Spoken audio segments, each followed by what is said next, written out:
जाएंगे जहाँ से हम, चले जाएंगे जहाँ से हम। प्यार का सागर है, तू प्यार का सागर है, तेरी एक बूंद के प्यासे हम, तेरी एक बूंद के प्यासे हम, तू प्यार का सागर है।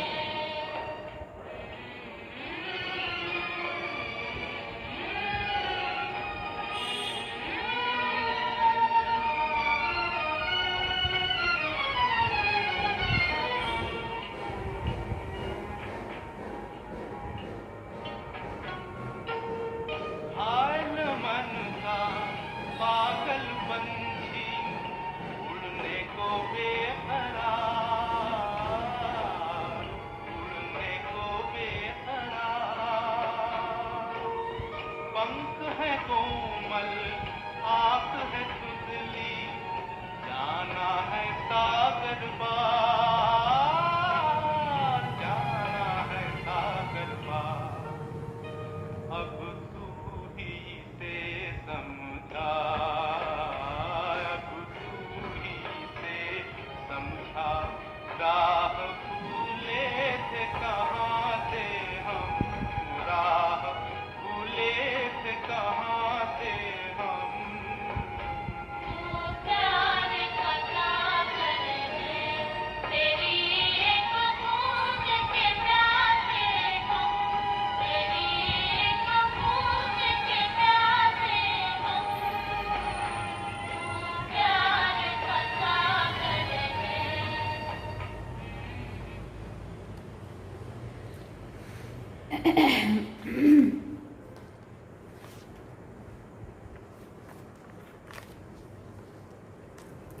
ओम शांति। बाबा गुड मॉर्निंग। आज बाबा के 25 जुलाई 2022 के महावाक्य हैं। बाबा ने सार में कहा, मीठे बच्चे, पवित्रता का कंगन बांधो तो तुम्हें राज तिलक मिल जाएगा। पावन बनने की प्रतिज्ञा करो। बाबा ने प्रश्न पूछा, तुम बच्चों को अभी किस बंधन में बंधना है? बाबा ने उत्तर में कहा, बाप को याद करने का बंधन। इस बंधन में बंधने से तुम्हारे सब विकर्म विनाश हो जाएंगे और आगे विकर्म करने से बच जाएंगे। आत्मा पावन बन जाएगी। और एक प्रश्न पूछा बाबा ने, भक्ति मार्ग का फैशन क्या है? भक्ति मार्ग का फैशन क्या है? बाबा ने उत्तर में कहा, बर्थडे, जयंती आदि मनाना ये भक्ति मार्ग का फैशन है, परंतु इससे फ़ायदा कुछ भी नहीं है, क्योंकि जिनकी जयंती मनाते हैं उनको यथार्थ रीति तो जानते भी नहीं हैं। गीत क्या सुना? तू प्यार का सागर है, तेरी एक बूंद के प्यासे हम। ओम शांति। अब गीत तो बच्चों ने सुना, ये जो कुछ बनाया है भक्ति मार्ग वालों ने ही बनाया है। जब भारत श्रेष्ठाचारी पूज्य था तो कोई भी भक्ति मार्ग का चिन्ह नहीं था। न वेद शास्त्र, न तप, न तीर्थ, न दान पुण्य, कुछ भी नहीं होता था। ये सब भक्ति मार्ग में निकले हैं। गीत में पहले पहले कहते हैं, तू प्यार का सागर है। जब एक बूंद पिलाते हैं तब हम यहाँ से पावन दुनिया में चले जाते हैं, परंतु प्यार पिलाया नहीं जाता, प्यार किया जाता है। ज्ञान अमृत पिलाते हैं। बाबा है भी ज्ञान का सागर। इतनी नदियाँ जो निकलती है उनका क्रिएटर कौन है? ज़रूर कहेंगे सागर है, उनसे ही सब नदियाँ निकलती हैं। तो ज्ञान का सागर परमपिता परमात्मा ठहरा, उनसे तुम ज्ञान गंगाएं निकलती हो। भले उनकी महिमा है, वो प्रेम का सागर है, सुख का सागर है।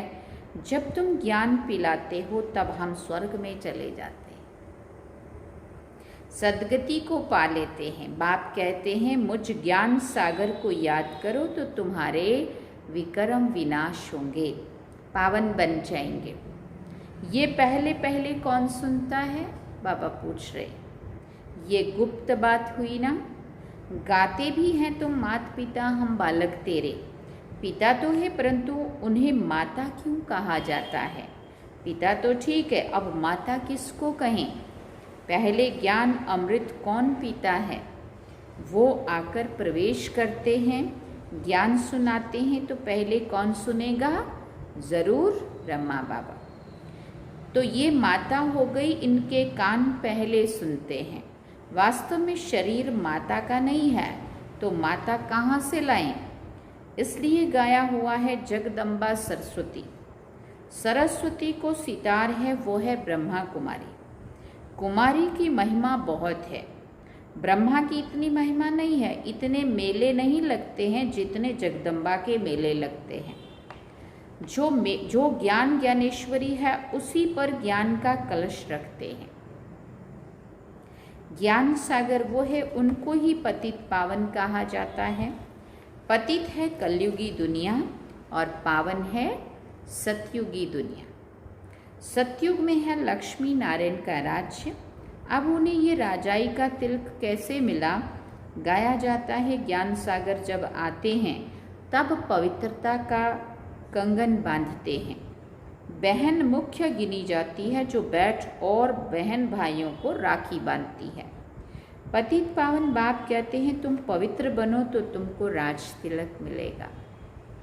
ये बात है अभी संगम युग की। जबकि मनुष्य पुकारते हैं पतित पावन आओ, यहाँ तो राजाई है नहीं। बाप कहते हैं तुम पतित भ्रष्टाचारी से पावन श्रेष्ठाचारी बनेंगे तो राजाई का तिलक तुमको मिलेगा। तिलक तो कोई दिया नहीं जाता है, ये तो समझाया जाता है। पतित दुनिया में तो है ही पावन, पतित दुनिया में तो है ही पतित का पतित पर राज्य। अब पावन बनने की प्रतिज्ञा करो। प्रतिज्ञा अक्षर भी कहने में आता है, लेकिन है ये ज्ञान की बात। बच्चे जानते हैं हम पतित पावन ज्ञान सागर बाप के बच्चे बने हैं, तो ज़रूर हमको पावन बनना होगा। बाकी तो रक्षाबंधन के दिन राखी बांधने व तिलक देने का सवाल नहीं उठता है। तुम तिलक कहाँ देते हो? भक्ति मार्ग में रस्म निकाल दी है, अर्थ तो कुछ भी समझते नहीं है। राज तिलक कब और किसको मिला, यहाँ तो है ही सारी ज्ञान की बात। तो तुमको जाकर समझाना है। ये तुम ब्राह्मणों का काम है, ये जो बहन भाइयों को राखी बांधती है, परंतु वो खुद पवित्र थोड़ी रहती है। पहले कुमारी है तो पावन है, फिर पतित बन पड़ती है। माताएं कन्याएं दोनों राखी बांधने जाती है, तो क्या दोनों पवित्र हैं?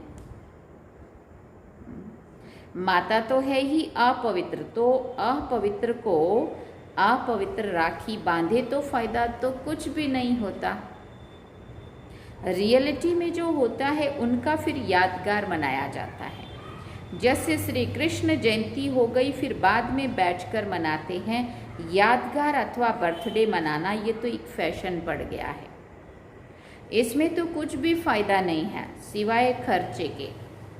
शिव जयंती मनाते हैं अर्थात बर्थडे मनाते हैं, परंतु उन्हों को तो कुछ भी पता नहीं है शिवरात्रि व शिव जयंती रियल में कब हुई थी। रियलिटी से फायदा होता है, अनरियलिटी से नुकसान ही होता है। ये है ही झूठ की दुनिया। राखी उत्सव भी झूठा ही मनाते हैं। वास्तव में है पवित्रता की बात, पवित्रता की ही प्रतिज्ञा की जाती है। तो ये तो अभी शुरू हुआ है। पहले तो ये नहीं जानते थे कि पतित पावन कौन है, वो कैसे आकर राखी बांधते हैं। तो तुम कभी पतित नहीं बनना, तुम भी सबको यही कहते हो। आज से प्रतिज्ञा करो, हम पावन बनाने वाले बाप से स्वर्ग का स्वराज जलेंगे, पावन जरूर बनेंगे। पतित बनाने वाले रावण की सेना बड़ी तंग करती है। बाप कहते हैं अब तुम मेरी याद से पावन बनते जाएंगे, विकर्म भस्म होंगे। भगवान उवाच मामेकम याद करो, तो इस योग अग्नि से तुम पवित्र बनेंगे। इससे तो राखी की कोई बात ही नहीं है। इसमें तो राखी की कोई बात ही नहीं है। पतित पावन बाप कहते, मेरे को याद करने से तुम्हारे पास्ट के विक्रम विनाश हो जाएंगे और आगे भी कोई विक्रम नहीं होंगे, क्योंकि तुम पवित्र ही रहेंगे। तुम कितना अच्छी रीति समझाते हो। ब्रह्मा कुमार अथवा कुमारियाँ, पुरुष भी तो ब्रह्मा कुमार है ना। महिमा माता को देती है। माता गुरु तो एक हो भी नहीं सकती है। ये प्रवृत्ति मार्ग है। त्योहार जो मनाते आते हैं वो अंधश्रद्धा से कर लेते हैं पैसा कमाने के लिए। आगे ब्राह्मण लोग तो एक ही किस्म की राखी ले जाते थे, मेल फीमेल सबको बांधते थे। कॉटन का एक धागा होता था, उसमें वाइट वाला कॉटन, वो रुई का, वो बांध के खुद बनाते थे घर में। हमें याद है छोटे छोटे जब थे, हाँ, क्योंकि हम भी ब्राह्मण थे तो यजमान को पता नहीं किसको तो बांधना होता था।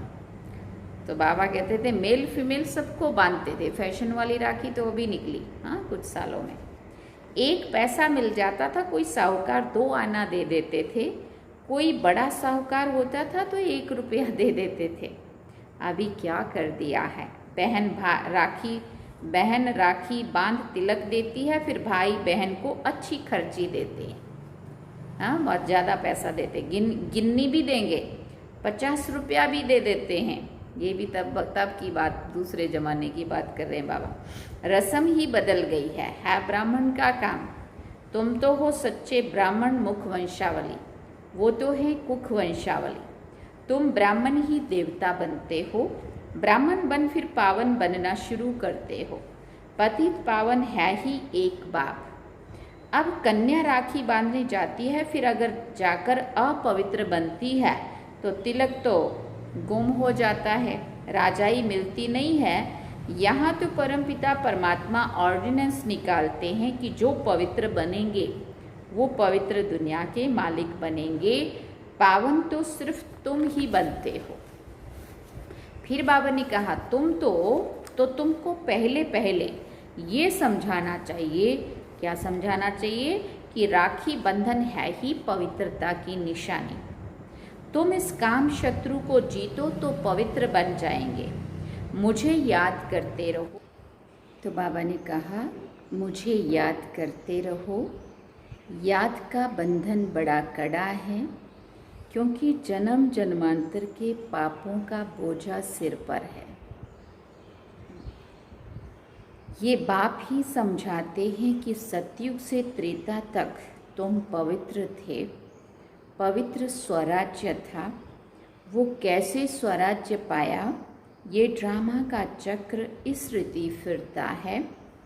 पतित पावन बाप ने आकर सभी को कहा है कि पवित्र बनो। जो ब्रह्मा मुख वंशावली हैं, कमल फूल समान गृहस्थ व्यवहार में रह पवित्र बन बाप को याद करते हैं, वही ऊंच पद पाते हैं। 5000 वर्ष पहले भी ऐसे हुआ था। बाबा कब की याद दिला रहे? 5000 वर्ष पहले भी ऐसा हुआ था, अब भी होना है। आजकल की दुनिया देखो कैसी है। गीत भी तो है ना, आज के इंसान को क्या हो गया। कहाँ नया भारत स्वर्ग और कहाँ पुराना भारत नरक। वहाँ सब एक दो को प्यार करते थे, क्योंकि सुख धाम था। ये है दुख धाम। रावण ने राज्य छीन लिया, राम और रावण की कहानी बनानी पड़े। 5000 वर्ष पहले राम राज्य था, स्वराज्य था। अब बाप कहते हैं मामेकम याद करो। गृहस्थ व्यवहार में रहते कमल फूल समान बनो, तो पवित्र दुनिया का राज तिलक मिलेगा। हम राजयोग सीखते हैं, ये है ही स्वराज्य पाने की पढ़ाई। कौन सी पढ़ाई कहेंगे? स्वराज्य पाने की पढ़ाई। वो तिलक ब्राह्मण लोग देते हैं और ये स्वराज्य तिलक है। राजाई तुम बच्चों को मिलती है, अगर तुम बच्चे बाप का कहना मानो तो। श्रीमत का पालन कहो या बाबा का कहना मानो। तो इसलिए पूछा जाता है, पारलौकिक परमपिता परमात्मा से आपका क्या संबंध है। बाप एक वही पतित पावन है। बाप कहते हैं पवित्र बन, पवित्र दुनिया का मालिक बनो। बाप पावन बनाते हैं संगम पर। अभी संगम है, मौत सामने खड़ा है, इसलिए कहते हैं बाप के बनो। राय भी देते हैं, ये समझ की बात है। भगवान की हम रचना है तो बाप का वर्षा है ही स्वर्ग, बरोबर स्वर्ग था। तुम कहते भी हो भक्तों को भगवान आकर अपने धाम ले जाएंगे। धाम तो है ही दो, मुक्ति और जीवन मुक्ति। भारत जीवन मुक्त था तब तक दूसरी आत्माएं शांति धाम में थी। सुख धाम था तब दुख धाम था ही नहीं। अब ये सुख धाम फिर दुख धाम बन गया है। ये चक्र रिपीट होता है। कलयुग के बाद सतयुग आता है। सतयुग स्थापन करने वाला एक ही बाप है, वही पतित पावन है। कलयुगी पतित दुनिया से पावन दुनिया बनेगी। राम राज्य शुरू हो जाएगा। भगवान के महावाक्य हैं, कमल फूल समान पवित्र बनो, काम महाशत्रु को जीतो। बाकी वो ब्राह्मण भी, भाई बहन भी सब पतित हैं। पतित पतित को राखी बांधते हैं। ये तो संगम पर ही बाप आकर पवित्रता की प्रतिज्ञा कराते हैं। जब तक पतित पावन बाप ना आए तब तक स्वराज्य कहाँ। बाबा समझाने देते हैं, कैसे किसी को समझाओ। बोलो पहले तुम हो, पहले तुम कहते हो पतित पावन आओ, ये किसको कहते हो। गाते भी हो तुम माता पिता, ये किसकी महिमा करते हो। जरूर भगवान ही ठहराना। उनको ही पतित पावन कहा जाता है। जब वो आए तब प्रतिज्ञा करवाए पवित्रता की। दूसरी बात, तुम्हारे ऊपर जन्म जन्मांतर का बोझा है। आधा कल्प से रावण राज्य होता है। दिन प्रतिदिन दुखी पतित होते होते एकदम भ्रष्टाचारी हो गए हैं। आयु भी छोटी हो गई है। अकाले मृत्यु भी होता रहता है। भोगी भी बन पड़े हैं। सतयुग में योगी थे, घर गृहस्थ में रहते हुए उन्हों को कहा जाता है सर्वगुण संपन्न, वाइसलेस वर्ड। प्रवृत्ति मार्ग तो है ना, राज्य करते होंगे, शादियाँ आदि भी होती होंगी, वो है पावन राज्य। पतित पावन बाप पतित दुनिया को पावन कैसे बनाते हैं वो बैठ समझो। राखी भी पवित्रता की बांधी जाती है। वंदे मातरम कहा जाता है ना। कन्या भी माता बनती है। यहाँ कन्या माता पुरुष सब पतित से पावन बनते हैं। पतित पावन बाप आकर पवित्रता की प्रतिज्ञा कराते हैं कि मन मना भव, पवित्र बनो और मुझे याद करो। तुम्हारे विकर्म विनाश होने का और कोई उपाय नहीं है।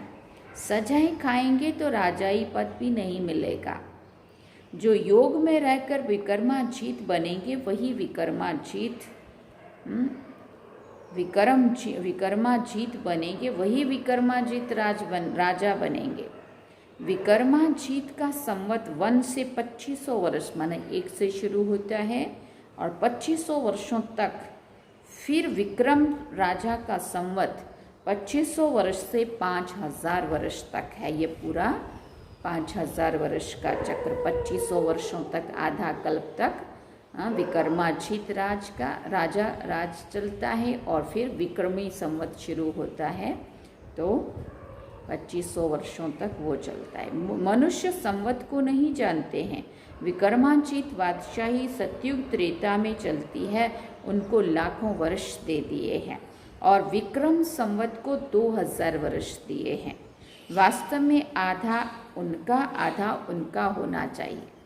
ये सब बातें समझने की है। पहली बात है पतित पावन कौन। पतित मनुष्य ही उनको याद करते हैं, पावन याद नहीं करते हैं। वहाँ है ही सुख तो याद नहीं करते। इसीलिए कहा गया दुख में सिमरन सब करे, सुख में करे ना कोई। सतयुग में आत्म अभिमानी, बाबा कहते हैं वहाँ सिर्फ आत्मा का भान होता है, परमात्मा अभिमानी नहीं होते। देही अभिमानी ज़रूर होते हैं, देह का भान अभिमान नहीं होता है, इसलिए सुखी होते हैं, है ना। और वहाँ परमात्मा का ज्ञान भान कुछ नहीं होता। इसलिए बाबा कहते हैं सतयुग में वहाँ सुख होता है, वहाँ याद नहीं करते हैं। अच्छा, मीठे मीठे सिकिल दे बच्चों प्रति माता पिता बाप दादा का याद प्यार और गुड मॉर्निंग। रूहानी बाप की रूहानी बच्चों को नमस्ते। हम रूहानी बच्चों की रूहानी माता पिता बाप दादा को दिलवा जान सिकवा प्रेम से याद प्यार, गुड मॉर्निंग, नमस्ते, थैंक यू बाबा, शुक्रिया बाबा। धारणा के लिए मुख्य सार है योग में रहकर विकर्माजीत बनना है। विकर्मों पर जीत पाने से ही विकर्माजीत राजा बनेंगे। स्वयं को स्वयं ही स्वराज्य तिलक देना है। दूसरी बात, पवित्र बन पवित्रता की राखी सबको बांधनी है। कमल फूल समान पवित्र रहना है। वरदान में बाबा ने कहा नॉलेज की शक्ति द्वारा कर्मेंद्रियों पर शासन करने वाले सफल स्वराज्य अधिकारी भव। नॉलेज की शक्ति द्वारा कर्मेंद्रियों पर शासन करने वाले सफल स्वराज्य अधिकारी भव। रोज अपने सहयोगी व सर्व कर्मचारियों की राज दरबार लगाओ और चेक करो कि कोई भी कर्मेंद्रिय व कर्मचारी से बार बार गलती तो नहीं होती है, क्योंकि गलत कार्य करते करते संस्कार पक्के हो जाते हैं। इसलिए नॉलेज की शक्ति से चेक करने के साथ साथ चेंज कर दो, तब कहेंगे सफल स्वराज्य अधिकारी। ऐसे स्वराज्य चलाने में जो सफल रहते हैं उनसे संपर्क में आने वाली सर्व आत्माएं संतुष्ट रहती हैं, वो सर्व की शुक्रिया के पात्र बन जाते हैं। स्लोगन में बाबा ने कहा हर समय करण करावन हर बाबा याद रहे तो मैंपन का अभिमान आ नहीं सकता। हर समय करण करावन हर बाबा याद रहे तो मैंपन का अभिमान आ नहीं सकता। अच्छा, ओम शांति। ये थे बाबा के आज के महावाक्य। बाबा ने सार में कहा मीठे बच्चे पवित्रता का कंगन बांधो तो तुम्हें राज तिलक मिल जाएगा। पावन बनने की प्रतिज्ञा करो। अब हम गीत क्या सुना? तू प्यार का सागर है तेरी एक बूंद के प्यासे। चलो बाबा को याद करते हैं।